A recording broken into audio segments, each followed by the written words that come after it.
안녕하세요.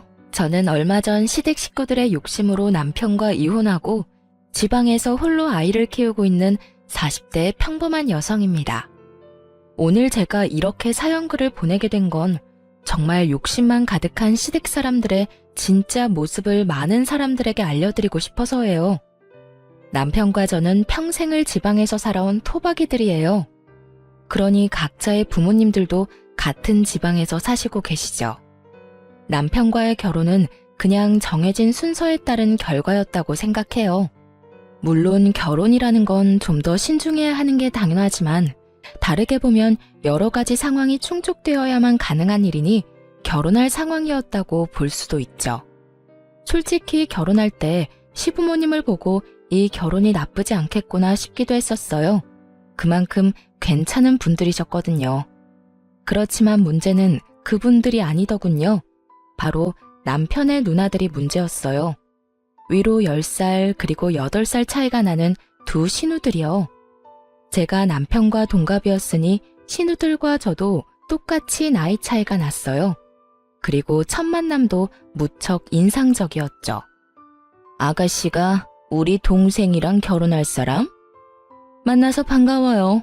난 첫째 누나예요. 이렇게 예쁜 아가씨랑 결혼을 하다니 복 받았네 우리 동생.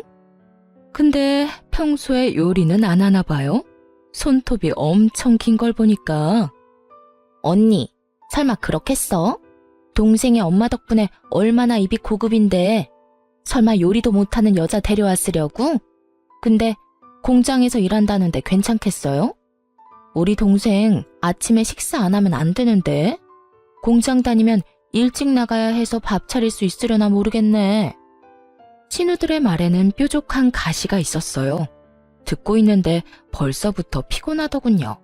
그렇지만 제가 시누이들과 같이 살 것도 아니고 크게 문제 없을 거라 생각했어요. 시누들이 말하는 것만큼 남편이 유별나거나 그런 걸 요구한 적은 없었거든요.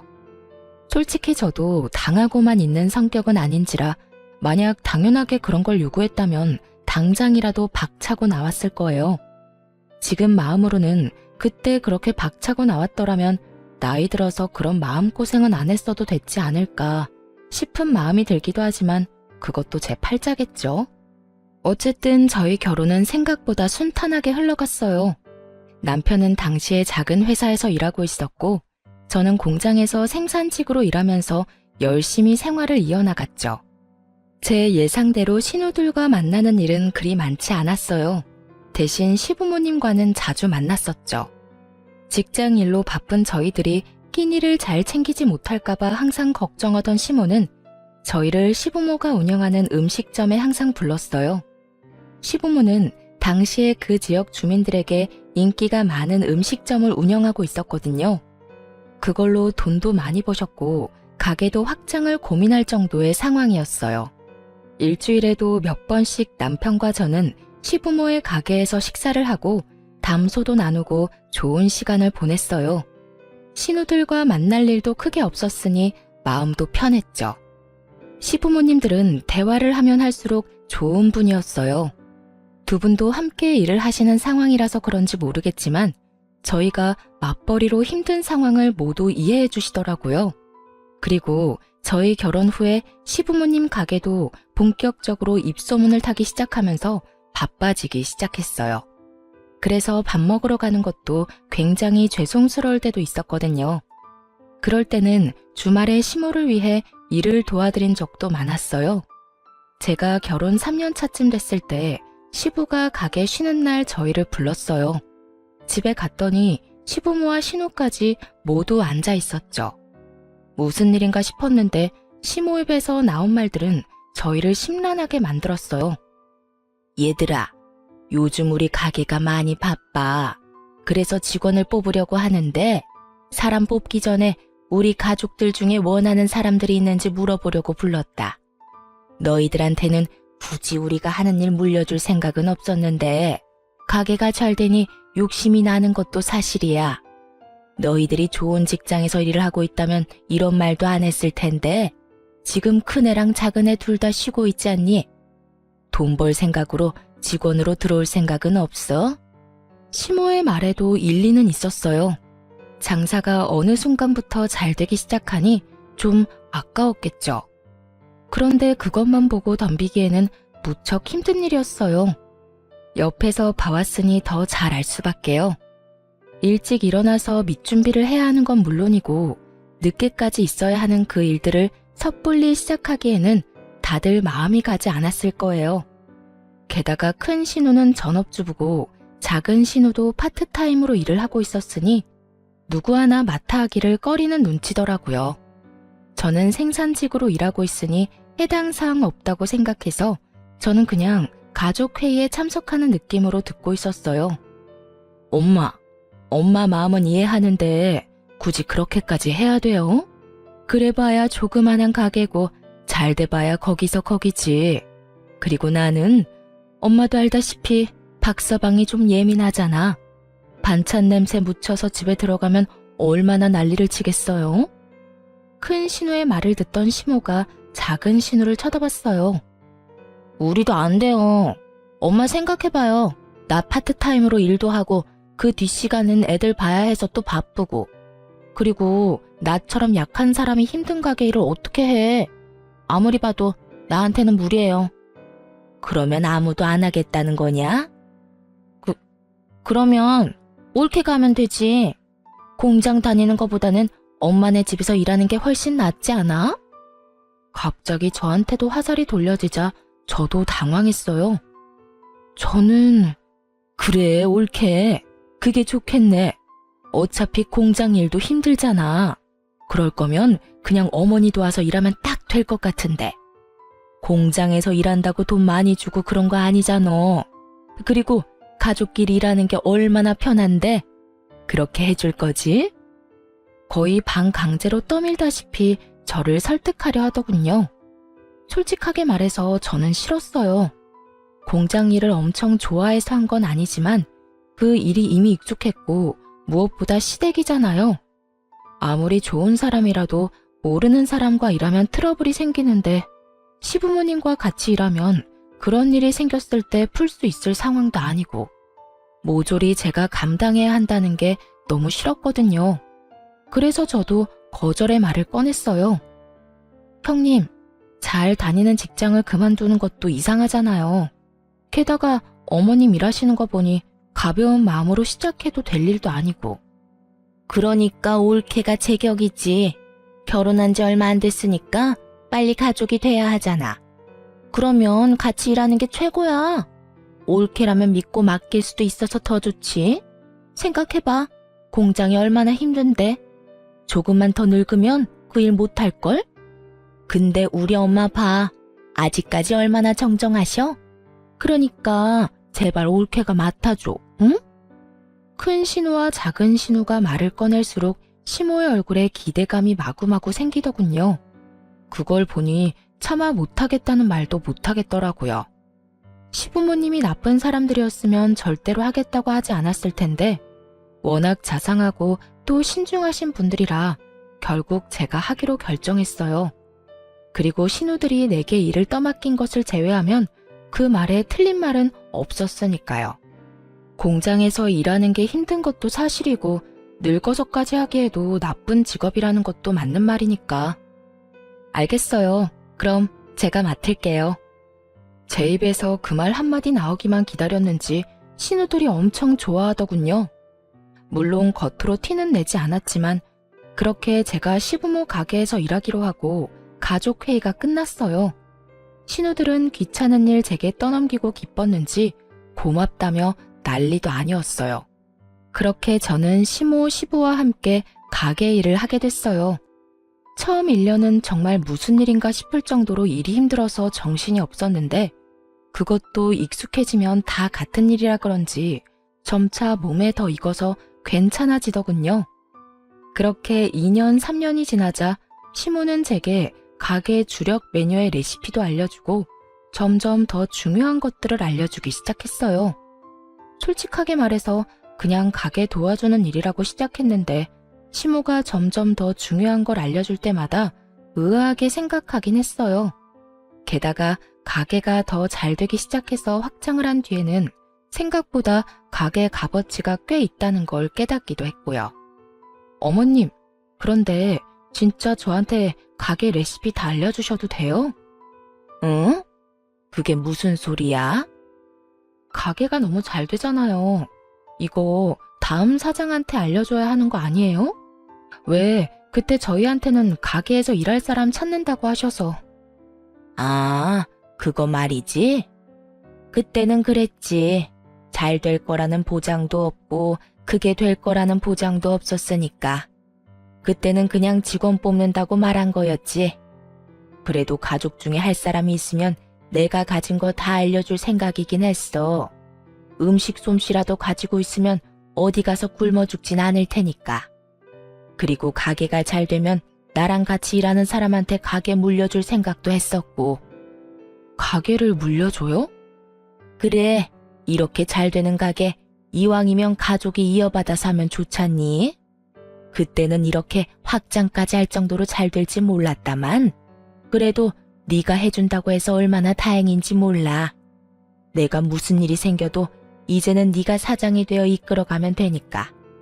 이 정도 규모면 부족함은 없이 살 수 있을 테고. 저는 시모의 말에 깜짝 놀랐어요. 뒤를 이어받으라는 말이 사장이 되라는 말이라고는 생각도 못했으니까요.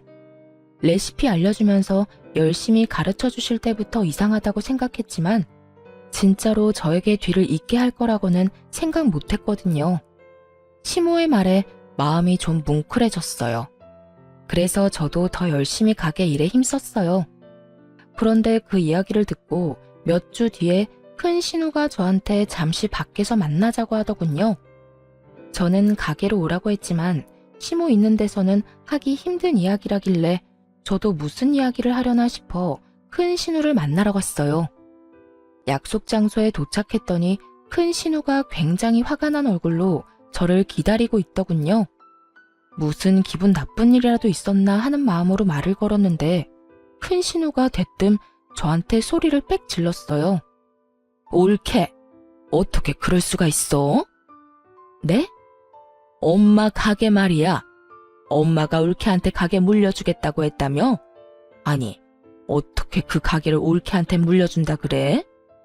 뜬금없는 신우 말에 어이가 없는 건 저였어요. 애초에 두 딸한테 기회를 먼저 준 게 시모였고 그거 귀찮고 싫다고 저한테 떠밀었던 게 신우들이었으니까요. 그런 건 원래 딸들이 물려받는 게 당연하지. 어떻게 엄마랑 일하면서 그런 짓을 해? 아무리 돈에 눈이 멀어도 그렇지. 가게를 홀라당 가져갈 생각을 하냐고. 설마 그거 노리고 그때 일하러 들어가겠다고 한 거였어? 그때부터 작정했던 거냐고. 형님께서 무슨 이야기 하시는지 잘 모르겠네요. 그때 시어머니 밑에서 일하라고 등 떠밀었던 건 형님이잖아요. 그래서 제가 일 그만두고 들어가게 된 거고. 기억 안 나세요? 그랬긴 했지. 그렇지만 그때는 그냥 직원이었지. 그 가게 물려받는다는 거 알았으면 내가 했을 거야. 듣고 보니 참으로 욕심이 가득한 말이었어요. 그걸 숨길 생각도 없어 보였고요. 형님, 제가 하겠다고 한 게 아니라 어머님이 그렇게 정했다고 하신 거니까 어머님한테 여쭈어 보세요. 저한테 이러시는 거 시간 낭비고 서로 기분만 나빠질 뿐인 거 아시잖아요.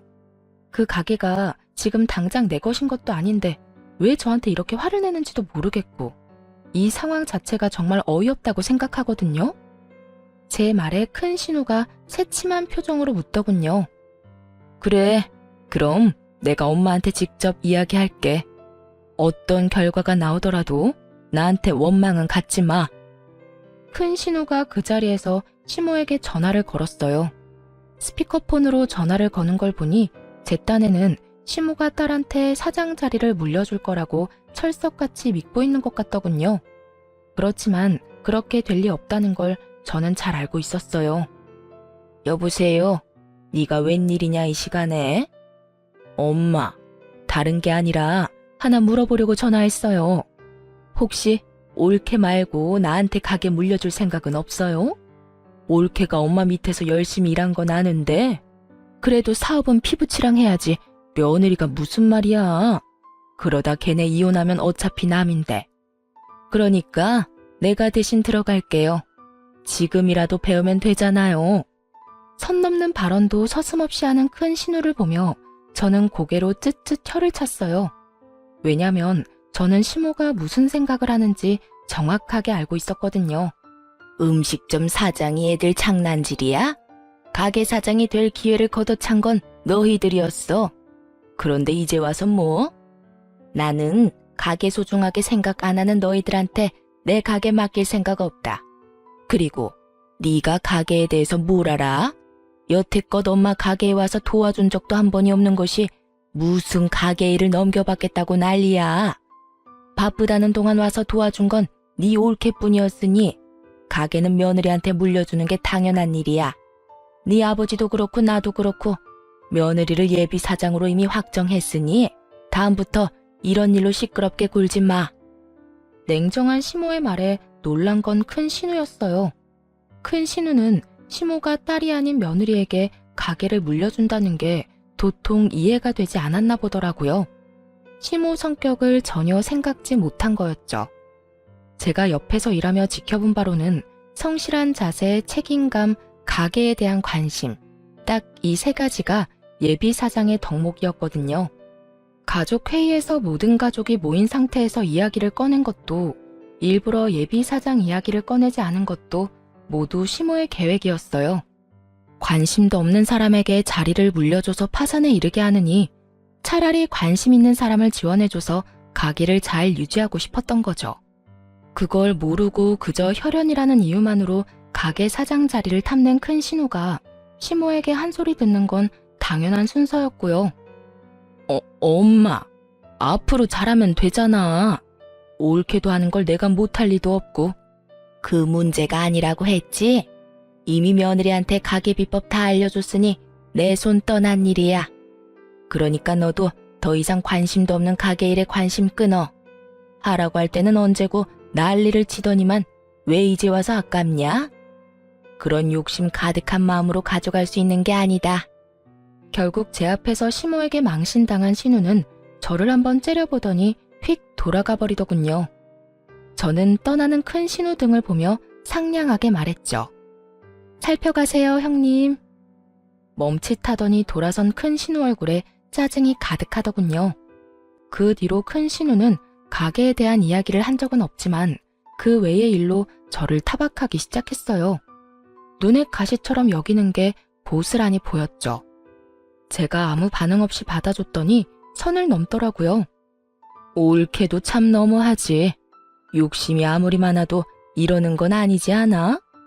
다들 그렇게 생각 안 해? 막말로 그 가게가 어째서 피 한 방울 안 섞인 며느리 손에 들어가야 하냐고. 다른 가족들이 모두 있는 곳에서 그렇게 말했다가 결국 시모귀에 그 이야기가 흘러들어갔어요. 큰 신우가 저를 돈 욕심내는 나쁜 며느리라고 소문내고 다니는 바람에 시모가 화가 많이 났죠. 사실대로 말하자면 큰 신우가 저한테 나쁘게 하도록 일부러 놔뒀어요. 제가 아무 반응 없으면 저를 더 열받게 하려고 선을 넘을 테고 그걸 시모 귀에 들어가도록 적당히 상황만 만들면 시모의 분노가 더 클 테니까요. 저는 열심히 제 일만 하면 될 일이었죠. 저는 이런 이야기를 들으면 시모가 큰 신우로 혼낼 줄 알았거든요. 그런데 그게 아니었어요. 큰 신우가 제 험담을 한다는 이야기를 듣고는 오히려 제게 찾아와 아예 다른 일을 하셨어요. 아가, 미안하다. 내가 우리 집안 간수를 못해서 성실한 네가 험담을 듣도록 만들었어. 이게 다 내가 어정쩡하게 일을 처리한 탓이니 내가 다 책임지고 처리하마. 어머님, 그런 말씀 마세요. 그 어디에도 어머님 잘못은 없어요. 어머님이 저한테 얼마나 잘해주셨는데. 제가 괜찮다고 말했지만 시모는 강경하게 말하더군요. 내가 서류는 이미 다 정리해놨다. 가게 공동대표로 이름 올리는 일이야. 도장만 찍어라. 그러면 앞으로 네가 돈에 욕심이 있네 마네 하는 말들은 들리지도 않을 게다. 대표가 가게 운영하는데 쥐들이 뭔 상관이겠니? 가게 와서 창문 하나 닦아보지도 않았던 것들이 입으로만 가게 위하는 척하는 걸 듣고 있으려니 괘씸해서 도저히 안 되겠어. 시모와 함께 가게 공동대표를 제안하시더군요. 결국 거의 반강제로 저는 시모 가게 공동대표가 됐죠. 어차피 그렇게 될 수순이긴 했지만 미리 넘겨주는 일도 쉬운 일은 아니었을 거예요. 피부치들이 살아있는데도 저한테 주겠다고 한 건 큰 마음을 먹은 거였겠죠. 제가 일을 형편없이 했거나 요령이나 피웠다면 아마 주시지 않았을 거예요. 그렇게 시모와 제가 공동대표가 되고 시모가 그것을 가족들에게 모두 이야기하면서 큰 신우는 저에 대해 그런 말을 더 이상 못하게 됐어요. 시모가 결정한 일에 입을 댔다가는 시모의 분노만 살 일이었으니 말이죠. 그렇게 가게 일도 마무리됐고 그 사이에 안 좋은 일들도 몇 있긴 했지만 그럭저럭 잘 지냈어요. 더 이상 신우들과 문제가 생길 거라고는 생각도 안 했죠. 가게 문제가 어찌됐든 명확히 끝나버렸으니까요.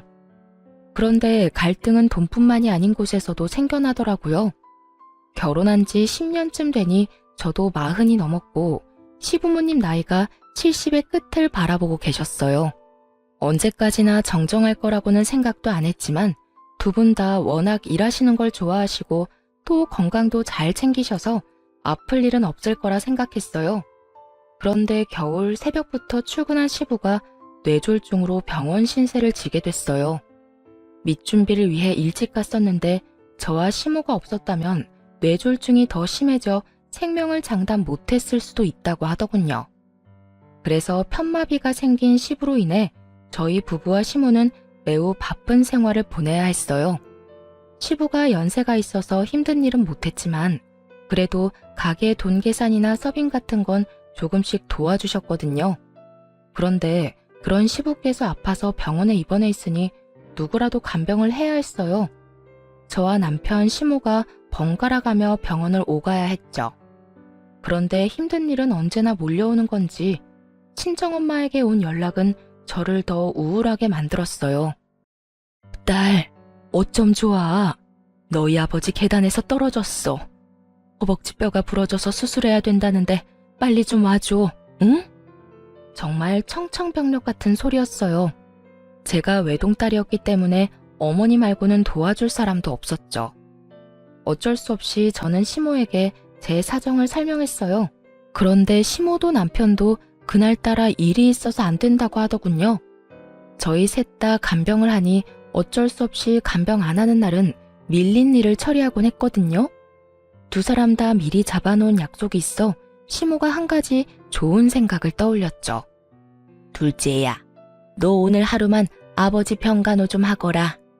너 아버지 아프고 나서 한 번도 병간호 한 적 없지 않니? 앞으로 해달라고 안 할 테니 네가 오늘만 좀 봐줘. 시모 요구에 작은 신우도 별말 없이 따르는 듯 보였어요. 그렇게 저는 친정아버지 수술할 때 직접 병원에 갔고 놀란 친정어머니를 달래며 각종 보험을 알아봤어요. 그리고 저녁에 완전히 정신적으로 녹초가 되어 집에 돌아왔죠. 그런데 저녁 9시쯤에 작은 신우에게서 전화가 왔더군요.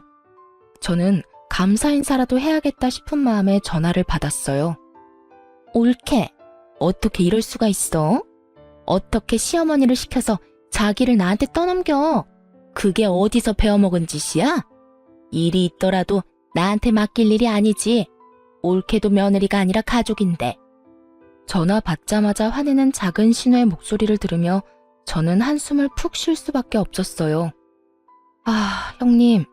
저도 병간호 빼고 싶어서 뺀 게 아니에요. 친정아버지 대퇴골이 부러져서 수술을 해야 한다는데 그럼 어떻게 해요? 아시잖아요. 저는 외동이라 저희 집에 어머니가 의지할 만한 곳이 없어요. 그리고 형님, 아버님 안 보고 싶으셨어요? 간병이 아니라 아버님 얼굴 보는 자리라고 생각하시면 될 일을. 너 지금 나한테 가르치니? 어이가 없어서? 너만 바빠? 나도 바빠. 나도 우리 시부모님 수발 들기 바빠서 몸이 나만하질 않아. 결혼하면 출가 외인이고 각자 집안 챙기는 거지. 왜 남한테 피해 줘가면서까지 일을 떠넘겨? 정말 듣고 있으니 화가 다 나더군요. 시모가 이야기 꺼냈을 때는 그렇게 하겠다며 아주 공손하게 말 듣는 척 해놓고 결국 일 끝나고 저한테 전화해서 화풀이라니. 한마디 더 하려다가 어차피 말도 안 통한다 싶어서 네네 하고 전화 끊었어요. 다음에는 간병인을 고용해서라도 작은 신우는 절대 부르지 않겠다 다짐까지 했죠. 그런데 그 전화 받은 다음 날 작은 신우가 시부 입원한 병원 근처에 있는 어느 상가 빌딩에서 나오는 걸 봤어요. 그런데 그 빌딩은 1층이 뽑기 가게에 위로는 헬스장, 사교 댄스 학원만 있었거든요. 계단을 타고 오르는 걸 보니 헬스장 아니면 사교 댄스장인데 헬스장은 그날 정기적으로 문을 닫는 날이더라고요. 그걸 알고 나니 참 어이없었죠. 시부모 수발 들어야 한다는 사람이 사교 댄스장이나 들락날락거리고 있었으니 게다가 자기 아버지가 아파서 병원 신세를 지고 있는데 그놈의 사교 댄스를 가고 싶었는지 참 열불이 나더군요. 제가 말해봐야 백날 소용없는 짓이고 작은 신우가 귀담아 들을 것 같지도 않아서 속으로만 혀를 차며 조용히 집으로 돌아왔어요. 그런데 말이죠. 며칠 뒤에 저는 뜻밖의 전화를 받았어요. 바로 작은 신우의 남편인 아주버님이 저한테 연락을 했더라고요. 원래 연락을 할 일이 없는 사이고 무슨 일이 있으면 남편과 작은 신우 통해서 말을 전하는 게 더 편한데 직접 제 전화로 전화를 하셨더라고요. 처음에는 모르는 번호라서 아예 안 받으려고 했었죠. 그런데 연달아 연락하는 모양새가 왠지 스팸 전화는 아닌 것 같아 전화를 받았어요.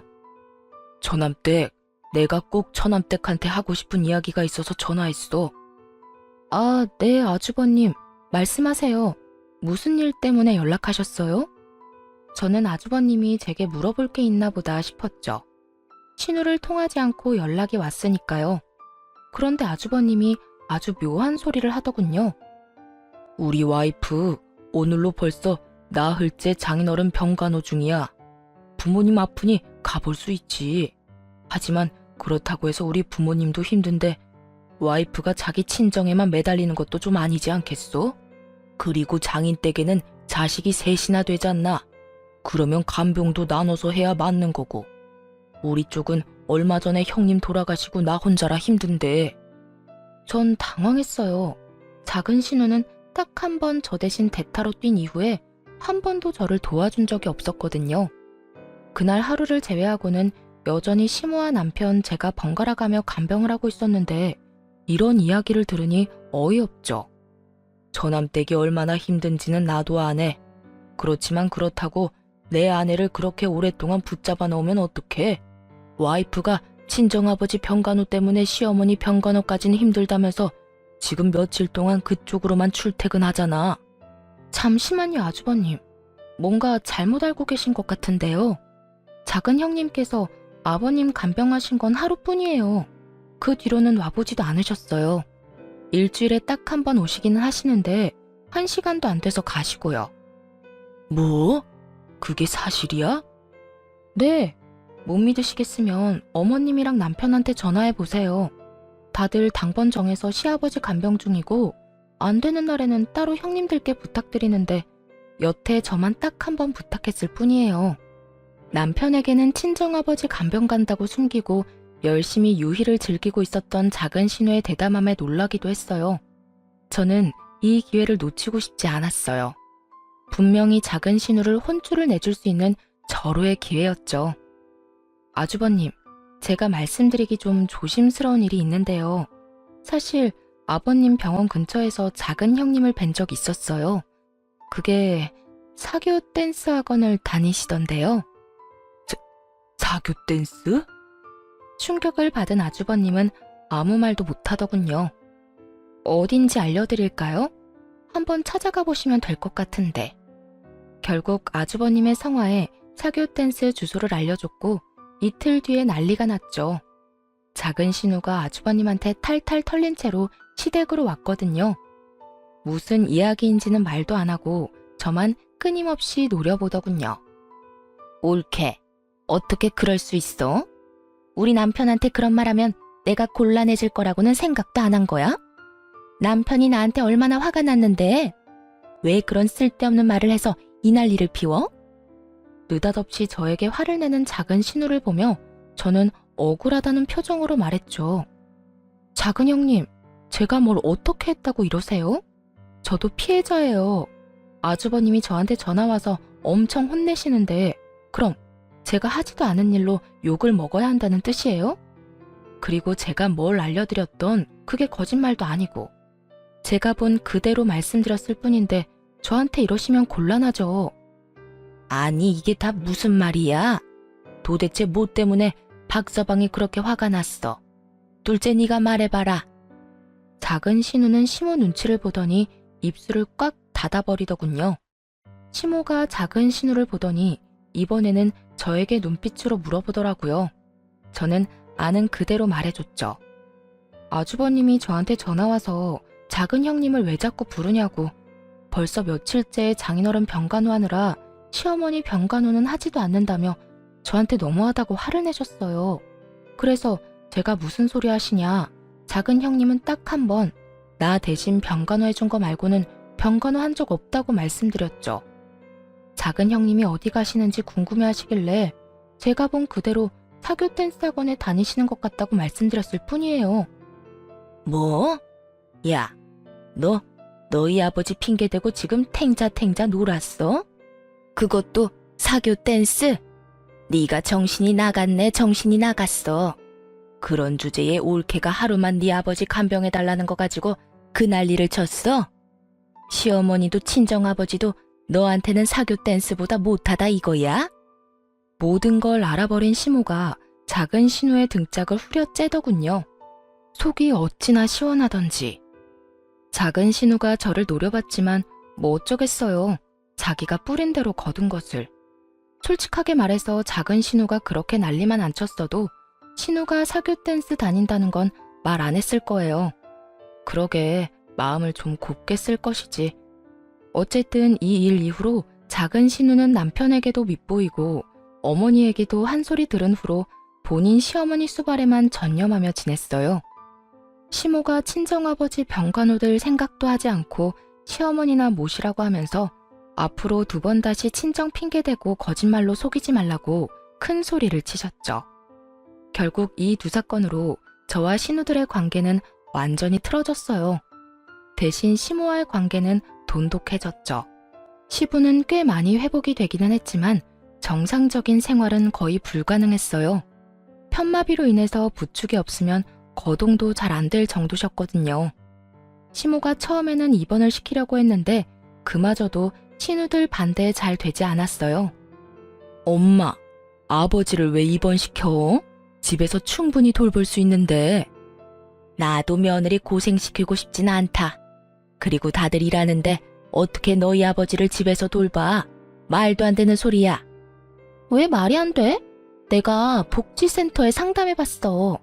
주간 보호라고 낮 동안 어르신들 봐주는 거 있대. 점심도 주고 어린이집처럼 차량으로 집까지 이동도 해주고. 그거 하면 될 것 같은데? 형님, 그런데 그것도 돈이 좀 들던데 거기에 드는 비용은 셋이서 나누면 될까요? 솔직히 당장 집에서 내내 시부를 보라는 것도 아니니 그 정도는 이해하고 넘어가려고 했어요.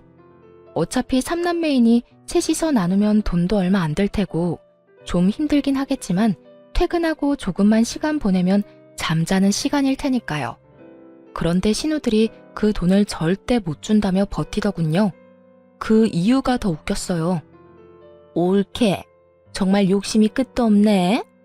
올케가 어머니 가게 물려받을 건데 왜 우리까지 책임을 떠안아야 해? 막말로 부모님 재산이 저 가게 하나인데 그거 가져가면서 부모님 모시는 것도 우리한테 맡기려고 한 거야? 가게를 가져갈 거면 책임도 같이 져야지. 그러면서 돈은 절대 못 준다며 버티더군요. 저는 답답해서 남편에게 말했어요. 형님들이 주간보호 비용도 저희한테 다 내라고 한다고 말이죠. 그런데 남편 말이 더 웃겼어요. 누나들 말 틀린 거 하나 없지. 솔직히 당신이 가게 물려받으면 우리 부모님 재산 다 물려받는 거랑 똑같은데 왜 누나들이 돈을 내야 해? 당신 돈도 잘 버는데 당신이 내면 되잖아. 지금 나더러 아버님 수받들면서 돈까지 내라고? 가게 물려받았다고? 그 가게 물려받기 싫다고 난리치던 사람들이 형님들이야. 게다가 가게 물려주신 것도 어머님 뜻이었고 내가 달라고 졸라서 받은 것도 아닌데 왜 내가 모든 걸 책임져야 하는데 나도 돈 못 내. 그러니까 집에서 아버님 모시자. 그러면 되겠지? 열받은 제가 그렇게 말하자 남편은 남의 집안 사정처럼 그럼 그렇게 하던가 하며 코웃음을 치더군요. 남편은 제가 왜 그런 말을 했는지 눈꼽만큼도 이해를 못하고 있더군요. 뭐 놔뒀어요. 어차피 나중에 피 볼 건 남편인 게 뻔했으니까요. 저는 남편에게 그렇게 말하고 시부를 집에서 돌보기로 했어요. 그리고 남편과 시모가 있는 앞에서 말했죠. 어머님, 저희 사정상 아버님을 집에서 모셔야 할 것 같아요. 그런데 가게를 닫을 수는 없으니 제가 일하는 동안은 어머님이 아버님을 모셔주시고 제가 퇴근하는 시간부터는 제가 아버님을 모실게요. 그럼 아들, 너는 어떻게 할 거냐? 네? 제가 왜요? 저 일하느라 바빠요. 그럼 며느리는 일 안 하고 쉬니? 너는 주말에 아버지 보면 되겠구나. 그리고 나 힘들 때 틈틈이 도와주고. 역시나 공정한 시모가 그렇게 남편의 역할까지 정해주고 시부의 집 간병이 시작됐어요. 처음에는 어떻게든 굴러갔지만 시간이 지날수록 힘에 부처하는 게 보이더군요. 특히 연로하신 시모의 컨디션이 나빠지기 시작하자 남편이 불려가는 일이 많아졌어요. 결국 시모의 부름이 감당이 안 된 남편이 저에게 화를 내기 시작하더군요. 당신은 도대체 책임지지도 못할 일을 왜 시작한 거야? 내가 당신보다 더 많이 아버지 얼굴 보고 있는 건 알아? 그게 뭐 잘못됐어? 그리고 억울한 척 하지 마. 내가 당신보다 더 많이 아버님 수발 들고 있거든? 수발만 들어. 집안일에 육아에 가게일까지 내가 다 하는데 당신이 뭐가 그렇게 못마땅해. 그리고 당신이 당신 부모님 간병하는 게 무슨 잘못이야? 그게 이상한 일이야? 당연한 일이지. 그리고 입원이며 주간보호 모두 거절한 게 당신들 남매야. 왜? 이제 와서 당신 할 일 많아지니까 힘들어? 그럴 거면 그때 왜 형님들 편들면서 나한테 그딴 소리 했어? 내 말 안 듣고 입맛대로 하고 싶어 했던 당신 탓이지. 그래서 나 엿먹으라고 이랬어? 내가 당신을 괴롭힌 게 아니라 당신이 스스로 제 무덤 파고 들어간 거겠지. 지금 그걸 말이라고. 됐어. 다 때려치우고 당신 가게 그만둬. 내가 회사 그만두고 가게 일할 테니까. 갑자기 그게 무슨 소리야? 당신이 왜 회사를 그만두고 가게를 해? 진짜로? 진짜 일 그만두고 가게 일하겠다고? 대체 왜? 내가 언제까지 당신 눈치 보면서 살아야 해? 이번 일도 봐. 당신이 하라는 대로 안 하니까 나 엿먹이려고 이런 수작질한 거 다 알아. 어머니 아버지가 당신 좋아한다고, 당신한테 의지한다고 나를 별것 아닌 놈 취급한 건 당신이야. 어이가 없었어요. 저는 그저 바쁘게 살았던 것뿐인데 대체 어디에서 무슨 소리를 듣고 일어나 싶었죠. 당신이 뭔데 우리 집안에 들어와서 당신 하고 싶은 대로 다 해? 앞으로 내 말 안 들을 거면 이 집에서 나가면 돼. 난 당신 들러리로 살 생각 없으니까. 찌질함의 끝을 보여주는 남편놈의 얼굴을 보며 저는 이게 해결될 문제가 아니라는 걸 깨달았어요. 남편의 마음이 닫혀진 게 눈에 보였거든요. 단순한 싸움으로 끝날 수도 있었던 일을 남편은 단순하게 해결할 생각이 없더군요. 집에서 나가라는 말에 제가 나지막이 되물었어요. 당신 이혼하자는 거야? 그래. 말길 잘 알아듣네. 이혼해. 가게는 나한테 넘기고. 그 가게 당신 것도 내 것도 아니거든? 어머님한테 물어보고 와. 그리고 이혼하는 거 나도 찬성이야. 부모님 두 분 보고 살았지. 내가 찌질한 당신이랑 두 시누이 생각하면 진짜 이제라도 인연 끊는 거 다행이라고 생각하니까. 결국 저와 남편은 이혼을 하게 됐어요. 남편 놈은 아주 기세가 등등하더군요. 제가 없어도 가게 일이며 집안일 다 해결할 수 있을 거라고 아주 호언장담을 했어요. 하지만 이혼 직후 시모의 행동 때문에 남편의 기대는 와르르 무너졌어요. 이혼을 하고 나자 시모가 저를 따로 만나자고 하더라고요. 그래서 나갔더니 그러더군요. 애미야, 네가 고생이 참 많았다. 내 밑에서 힘들게 일도 하고 모자란 아들놈 때문에 일이 이혼까지 하게 돼서. 그래도 내 손주들 엄마잖니? 그러니까 내 가게 네가 온전히 가져가거라. 그걸로 애들 키우고 열심히 살아. 네가 해온 것들을 보니 너라면 충분히 그 가게 잘 살릴 수 있을 거야. 시모의 행동에 저도 당황했어요. 신우들 말처럼 제가 피도 한 방울 섞이지 않았는데 음식점을 고스란히 물려주겠다니. 그러지 않으셔도 돼요. 이미 이혼했는데 그런 것까지 받으면. 그만. 내가 너 좋으라고 주는 줄 아냐? 손주들 생각해서 주는 거야. 애들 데려가면서 가게까지 잃으면 어떻게 먹고 살 거야? 이혼을 했지만 손주들은 내 손주들이다. 그러니까 잔말 말고 받아. 우리는 그간 모아놓은 돈이 제법 되니 괜찮을 거다. 어떻게든 가게를 제 손에 들려주려는 시모 모습에 결국 고마운 마음으로 가게를 물려받았어요. 오로지 단독 대표가 된 거죠. 시모는 제게 가게를 넘기고 가게에 아예 나오지도 않으셨어요. 몇 번 전화통화를 하니 시부 병간호를 하고 있다더군요. 남편 놈이 버는 돈으로는 간병인을 구할 수도 없고 신우들이 봐줄 사람들도 아니니 어쩔 수 없는 상황이었던 것 같아요. 그런데 그 이후로 시모와의 연락이 뚝 끊겼어요. 거의 1년 넘게 연락이 안 되다가 어느 날 갑자기 전 남편이 가게로 찾아왔더군요. 거들먹거리며 저한테 명령조로 말도 안 되는 말을 짓거리더라고요. 당신한테도 알려야 할 것 같아서 전화했어. 우리 어머니 치매 걸렸어. 아버지 병간호하다가 스트레스 많이 받으셨는 것 같아. 그래서 하는 말인데 당신 우리 어머니 좋아했잖아. 얘 가족의 정을 봐서라도 우리 부모님 좀 돌봐주면 안 되겠어? 가게 걱정은 하지 말고 그 가게 나한테 넘기면 다 해결될 일이니까. 당신은 부모님만 잘 돌봐주면 돼. 그러면 내가 월급으로 돈도 줄 테니까. 정신 나간 소리를 찍찍 해대는 전 남편의 목소리에 저는 코웃음이 다 났어요. 뭘 모르니 저렇게 용감하게 짖을 수 있는 거겠죠? 당신이 병간호하면 되지 왜 나한테 명령질이야? 부탁을 해줘도 들어줄까 말까 한 판에 뭐? 가게 넘기고 부모님이나 돌봐주라고?